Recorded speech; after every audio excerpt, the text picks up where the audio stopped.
Madame, Monsieur, bonsoir. Merci de nous rejoindre. À la une de l'actualité, d'abord cette cérémonie de remise de trophée de la meilleure entreprise algérienne exportatrice hors hydrocarbures. Une cérémonie qui a vu la présence du Premier ministre Ahmadou Yahia ainsi que plusieurs membres du gouvernement. Nous sommes le 1er juin, journée internationale pour la protection de l'enfance. En Algérie, protéger l'enfant est une priorité, notamment auprès des services de la Direction générale de la Sûreté nationale, aux côtés des réseaux associatifs. Un reportage à suivre dans cette édition. Et puis les basketteurs du GS Pétrolier ont conservé pour la 5e année consécutive le titre de champion d'Algérie à l'issue de leur victoire devant le NB Stawali. Le compte rendu de cette rencontre à suivre tout à l'heure. Bienvenue à tous. Cérémonie donc hier de remise de trophée de la meilleure entreprise algérienne exportatrice hors hydrocarbures. C'est pour l'exercice 2017, trophée Export 2017 donc. Cette cérémonie a été présidée par le Premier ministre Ahmadou Yahia en présence de plusieurs membres du gouvernement ainsi que des chefs d'entreprise. Il s'agit de la 15e édition organisée annuellement depuis 2003 par le World Trade Center. Ce prix récompense et met en avant les meilleures entreprises algériennes, particulièrement les PME dans le domaine des exportations hors hydrocarbures.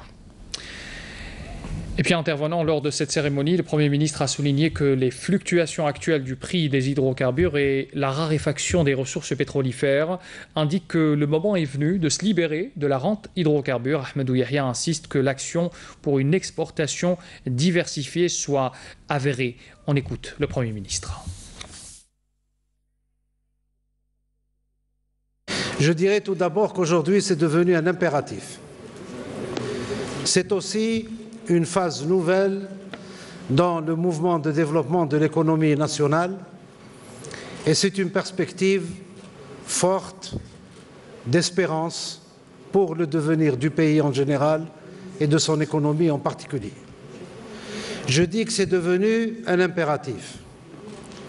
Je crois que les fluctuations actuelles des prix des hydrocarbures et l'extinction irréversible des hydrocarbures en Algérie soulignent que le moment est venu plus que jamais pour qu'on se libère de plus en plus de l'économie de la rente.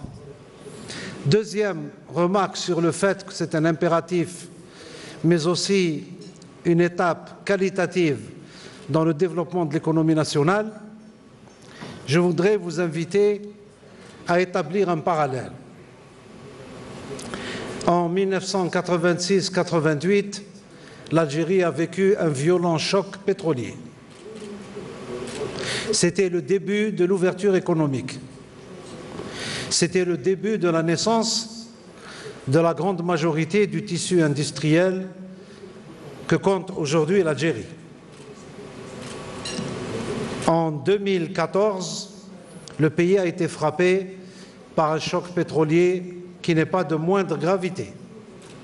Mais si on fait le comparatif, si en 1988 la bataille c'était de pouvoir approvisionner le marché local, aujourd'hui en 2014-2018 et tout particulièrement en 2018, la bataille c'est de conquérir des marchés à l'extérieur. Le Premier ministre appelle les opérateurs économiques à se renforcer au niveau national par la qualité mais aussi par la quantité pour s'imposer de fait à l'étranger. On écoute à nouveau Ahmadou Yahia. L'exportation découle de quoi? Elle découle d'abord d'une production quantitativement suffisante et qualitativement de qualité. Quantitativement suffisante. Jusqu'à aujourd'hui, nous ne couvrons pas notre marché national. L'État vous offre, à vous, mesdames et messieurs les opérateurs économiques, le marché de votre pays au premier chef. Les mesures de protection ou de sauvegarde de l'économie nationale nous permettent stratégiquement de faire durer au maximum les réserves de change du pays, oui, mais elles vous offrent le marché. Elles vous offrent le marché, si vous me permettez une image sportive, pour commencer à gagner de plus en plus de parts à domicile et pour être de plus en plus fort pour aller chez les autres. C'est le deuxième apport des pouvoirs publics au monde économique algérien en termes de soutien. Après tous les soutiens qui sont mis en place et qui, grâce à Dieu, commencent à donner des fruits. Donc aujourd'hui, nous regardons vers l'extérieur. Vers l'extérieur, vous me permettrez d'abord de noter avec une grande satisfaction la présence de plus en plus significative des opérateurs algériens sur les marchés étrangers. Nous étions, il y a quelques années, en train de sortir avec des produits agroalimentaires, suivis, il y a déjà quelques années, de produits, par exemple, électroménagers. Nous en sommes aujourd'hui au ciment. Nous y serons bientôt à la sidérurgie et à d'autres produits. C'est important, mais il faut aussi, je me permets de vous y inviter, il faut aussi commencer à réfléchir à une politique plus agressive, mieux organisée en matière d'approche des marchés étrangers. Il y a une grande part de cette bataille qui est la vôtre. Voilà pour l'intervention du Premier ministre. C'était donc lors de cette cérémonie qui a été marquée aussi par ce trophée de la meilleure entreprise algérienne exportatrice hors hydrocarbures pour l'exercice 2017 qui a été décerné à la Sarl Boublenza. Elle est spécialisée dans la transformation des graines de caroube. C'est en produits dérivés et de son exportation vers une trentaine de pays sur les 5 continents. Amal Bouarba. Ce trophée qui récompense les meilleures entreprises algériennes dans le domaine des exportations hors hydrocarbures s'inscrit dans le cadre de la stratégie de l'État à encourager les opérateurs économiques nationaux afin de conquérir de nouveaux marchés internationaux. Pour sa 15e édition, le trophée Export 2017 a été décroché par la Sarl Boublenza, spécialisée dans l'exportation de la poudre de caroube. Nous exportons les produits dérivés des grains de caroube tels que la poudre de caroube vers une trentaine de pays sur les 5 continents. Ce trophée nous encourage à aller plus loin dans l'exportation et conquérir de nouveaux marchés. Aujourd'hui, l'entreprise Iris est fière d'avoir décroché le premier prix d'encouragement dans le domaine de l'exportation du produit algérien. هي شركة غنية عن التعريف يعني مركب الحجار لحد وصل احنا المنتوجات تاعنا تصدر للخارج depuis les années 70 surtout les produits plats. Aujourd'hui la destination de nos produits à l'export essentiellement c'est le sud de l'Europe, le Moyen-Orient. Décernée annuellement par le World Trade Center Algiers, cette distinction met en avant les meilleures entreprises algériennes qui ont mis le cap sur l'export. Les efforts déployés par les pouvoirs publics dans le domaine de la promotion des exportations s'inscrivent totalement dans la stratégie tracée par son Excellence Monsieur le Président de la République. Je me dois de souligner en ce lieu les directives de son Excellence prononcées lors de son discours à l'occasion de la double fête du 24 février. En effet, devant les effets de la crise ayant frappé notre économie depuis la fin 2014, nous devons tous nous atteler à diversifier nos sources de revenus en créant de la richesse. Diversifier les ressources économiques hors hydrocarbures en créant de la richesse et de l'emploi, autant de défis pour les entreprises algériennes face à une conjoncture économique difficile. Nous sommes le 1er juin, journée internationale pour la protection de l'enfance. En Algérie, protéger l'enfant est une priorité, notamment auprès des services de la Direction générale de la Sûreté nationale, aux côtés des réseaux associatifs également. La DGSN a rendu public un chiffre qui fait froid dans le dos. 6 000 enfants recensés ont subi des actes de maltraitance durant l'année écoulée. Pour y faire face, un numéro vert et des cellules d'écoute ont été mises en place. Samia Bouadour, reportage. À peine arrivé au niveau de la cellule d'écoute du réseau NADA, un appel au secours nous interpelle. Oui, vous dites que votre fils de 5 ans a été agressé par un jeune de 23 ans. De 2017 à 2018, 18 431 appels au numéro vert 3033 ont été enregistrés concernant toute forme d'agression à l'encontre des enfants. Il y avait beaucoup de réformes sur le plan légal qui a touché avec l'arrivée de la nouvelle loi de la protection des enfants en 2015, la révision du code pénal en 2014, la loi de la santé dernièrement qui a mis au cœur de toutes les réformes les droits de l'enfant. Mais aujourd'hui, où est-ce qu'on est sur l'application de tout ce arsenal juridique. On n'a pas été loin pour chercher un témoignage. Le réseau NADA reçoit chaque jour des cas qui y trouvent refuge et protection. Je viens pour mon fils. Il est rejeté par tout le monde, par mon entourage, par la société. On l'agresse verbalement et physiquement chaque jour parce que c'est un enfant né sous X. On le traite de tous les noms, dans la rue, chez moi, à l'école. Ça suffit. Il est traumatisé. Ses séquelles sont graves. Le silence de cet enfant nous a laissé figés. On porte la voix de l'enfant, mais surtout les enfants qui sont en difficulté, les enfants qui sont en conflit, les enfants qui sont nés hors mariage, les enfants qui sont dans la difficulté économique et sociale. Selon les services de la Sûreté nationale, en 2017, 6008 cas d'enfants victimes de violences ont été enregistrés. En tête de liste, l'agression sexuelle et 3395 enfants en danger. De nouveaux dispositifs ont été établis par la Sûreté nationale pour renforcer la protection des catégories vulnérables. Il y a des chambres dédiées notamment à l'audition des enfants victimes d'agressions sexuelles. Il y a aussi des chambres dédiées pour l'entretien avec l'avocat. Donc, dans un objectif principal de mettre l'enfant dans un climat idéal et la prise en charge psychologique en premier lieu. Protéger l'enfant aujourd'hui devient une nécessité qui demande la contribution de tous pour redonner espoir aux enfants en détresse qui espèrent vivre en toute sécurité. Et puis en cette journée consacrée à l'enfant, on parle également ce soir du village SOS Draria qui accueille des centaines d'enfants orphelins de leur état, mais qui sont devenus au sein de ce village une véritable grande famille grâce à un travail formidable fourni par une équipe d'encadreurs spécialisés. Leur mission, prodiguer ce manque et cette chaleur dont un enfant a besoin dès son jeune âge. Reportage Soumia Zalouali. كيفاش عايشة كيما الناس اللي عايشين برا. Aider les enfants et les adolescents à bâtir leur avenir et offrir une famille ainsi qu'un foyer chaleureux pour chaque enfant en détresse, c'est le but d'SOS Village d'enfants de Daria. Une structure qui se compose de 11 maisons familiales pouvant accueillir jusqu'à 105 enfants.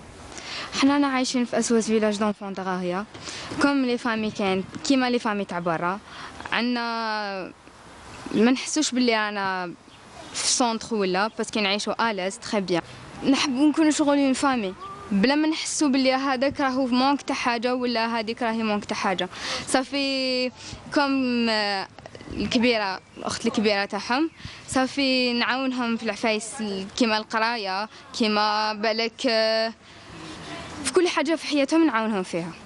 علاقه موده ومحبه علاقه مترابطه صافي كنت كلي نديرها بخاوتي. Et le plus important, c'est le climat familial. Le climat familial, on fait le ftour ensemble, surtout avec les jeunes qui ont plus de 14 ans et 15 ans. On les prépare pour l'autonomie. Ici, l'on donne la chance aux enfants orphelins de renouer avec la vie grâce à un foyer et à une scolarité. Pour cela, sous le toit de chaque maison du village, une mère SOS veille sur une dizaine d'enfants, constituant ainsi une véritable famille. Je suis maman et mère SOS. J'ai 9 enfants. J'habite عندي الدراري كيما هادو اليوم ديناهم تختنوا. نضنا الصباح وجدتهم البارح درت لهم الحنة واليوم الصباح ديناهم. واليوم من الصباح حنا معاهم والدراري الاخرين راحوا يقراو في المسجد. علاقه المربيات كلي ام هي اللي تحرص على المنزل وهي اللي ترعانا. كملنا كملت البيوم اللي فرحان وعندنا بزاف لي بروغرام حيديروهم لنا كاين اكس بوكس كاين بلاي كاين بابي فوت حلونا فوق لي صال دو جو ضحك خمسه باش نلعبوا بها ونزهاو كايتك انا وخواتاتي.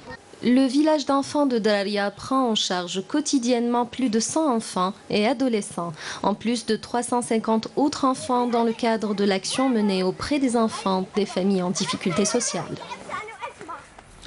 Le PDG de Sonatrach en visite hier à Hassim Saoud. Abdelmoumen Oueld Qaddour annonce une découverte d'hydrocarbures dans la région de Béchar. Il n'en dira pas plus. Il explique par ailleurs que l'exploration des forages sont les activités primordiales de la nouvelle stratégie du groupe pétrolier algérien à l'horizon 2030. Moulana Ouelhamoudi l'a suivi lors de son déplacement hier.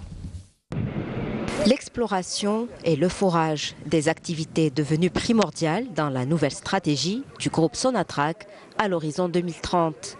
Une stratégie qui passe par la modernisation et l'élargissement des opérations de forage, des opérations couronnées par la découverte il y a quelques années de cela des premiers indicateurs de l'existence de gisements pétroliers dans la wilaya de Béchar. Aujourd'hui, il y a eu l'annonce de la découverte de Béchar. C'est une découverte qui est très très intéressante, qui peut être porteuse de beaucoup de bonnes nouvelles, Inch'Allah. Le fait d'avoir quelques gouttes démontre que c'est une zone qui peut être très très prospective. Depuis Hassim Saoud, le PDG du groupe Sonatrach a dévoilé le modèle de relance des activités du groupe et de développement de ses capacités de production, selon lequel le groupe compte orienter ses efforts vers les énergies renouvelables, le gaz et la pétrochimie, un segment qui n'est pas assez exploité en Algérie. Par ailleurs, le PDG du groupe a longuement insisté sur l'importance du développement d'un management moderne, de la communication au sein du groupe, mais aussi de la formation du personnel. On va aller vers les gens pour leur expliquer. Je le fais sciemment parce que je considère que la communication est un élément fondamental dans la réussite de nos projets. Alhamdoulilah, maintenant, nous avons fait des progrès importants. On est devenu une entreprise qui est sollicitée par des grosses entreprises étrangères. De plus en plus, les partenaires étrangers souhaitent venir travailler avec nous. Il faudrait qu'on soit à la hauteur de ces attentes. Lors de sa visite, Abdelmoumen Oueld Qaddour s'est enquis du projet de séparation des puits de haute pression et ceux de basse pression et dont le taux de réalisation a atteint les 66%. Un projet qui permettra le pompage de 23 000 barils supplémentaires par jour. 6 abris pour terroristes ont été détruits hier dans la wilaya de Bouira lors d'une opération de fouille et de ratissage menée par un détachement de l'armée nationale populaire. C'est ce qu'indique ce soir un communiqué du ministère de la Défense nationale. Un détachement de l'ANP en coordination avec les éléments de la gendarmerie nationale ont saisi à Tlemcen 21 kg de kif traité. Ils ont arrêté également 2 individus en possession de 320 comprimés psychotropes à Oran également. Et puis d'autre part, et dans le cadre de la lutte contre l'immigration clandestine, des détachements combinés de l'ANP ont intercepté 36 immigrants clandestins. Ils sont de différentes nationalités. Ils ont été appréhendés à Tlemcen, Gardaya ou encore à Ouergla, selon le communiqué du MDN. L'équipe algérienne de football tentera ce soir de s'imposer face à son homologue capverdienne en match amical au stade du 5 juillet. Le match est prévu à 22h15. C'est un véritable test pour le coach national Rabah Madjer avant d'affronter le Portugal de Cristiano Ronaldo. Ça sera le 7 juin prochain à Lisbonne. Toujours à propos de sport, comme j'ai annoncé en titre, les basketteurs du GS Pétrolier ont conservé pour la 5e année consécutive le titre de champion d'Algérie à l'issue de leur victoire devant le NB Stawali, 111-92 pour le compte de la 2e manche de la finale de la Nationale 1 disputée dans la nuit d'hier. C'était à la salle Hussein Chalan à Blida. Mokhtar Hamani était présent. 27 points d'écart au match aller et 19 au retour, c'est tout simplement la preuve de la domination du GSP en finale du championnat face au NB Stawali. Après une belle carrière en tant que joueur, coach Boulahia est en train de réussir sa reconversion. C'est mon premier titre en tant qu'entraîneur. Le mérite revient premièrement aux joueurs, leur sacrifice durant toute la saison. Je dirais qu'on a dominé collectivement et les playoffs et ces 2 matchs de finale. À l'occasion, je tiens à féliciter l'équipe, la jeune équipe de Stawali qui a fait une belle finale. Et lors de cette finale, le GSP ne s'est pas privé de tenir en respect un invité surprise alors qu'on attendait d'autres formations en finale. L'objectif, c'était les playoffs. On a réussi à avoir les playoffs. On a donné encore un plus à Stawali, c'est d'être dans la finale. C'est pas facile, mais je pense qu'on méritait, malgré qu'il y a des équipes qui ont les moyens, ils ont l'effectif, ils ont joué avec 1 ou 2 étrangers, mais le secret restera toujours le travail. Les camarades de Mounir Benzegala ont remporté le premier et le second carton 28-20 et 48-31 avant d'enchaîner sur un troisième marqué surtout par la belle prestation de Hicham Ben Ayed. Et comme à la veille, le GSP dépasse la barre des 100 points, 111 à 92 et un titre qui s'arrose à l'eau fraîche. Ça fait vraiment plaisir de faire partie de ce club et de gagner le championnat. Et puis je crois qu'on a bien fait et puis on continue pour la coupe, Inch'Allah. On a préparé ça toute l'année et c'est notre objectif principal de gagner le doublé cette année. Le GS Pétrolier aura justement l'occasion de conserver son doublé en affrontant vendredi prochain à la salle Harsha Hassan, l'Union sétifienne en finale de Dame Coupe. Bravo pour le GS Pétrolier. Merci à vous. C'était la dernière information de ce journal. L'info continue bien sûr sur les www.etv.dz ainsi que sur les réseaux sociaux. Très bonne soirée à tous. Saraf Top Komatona.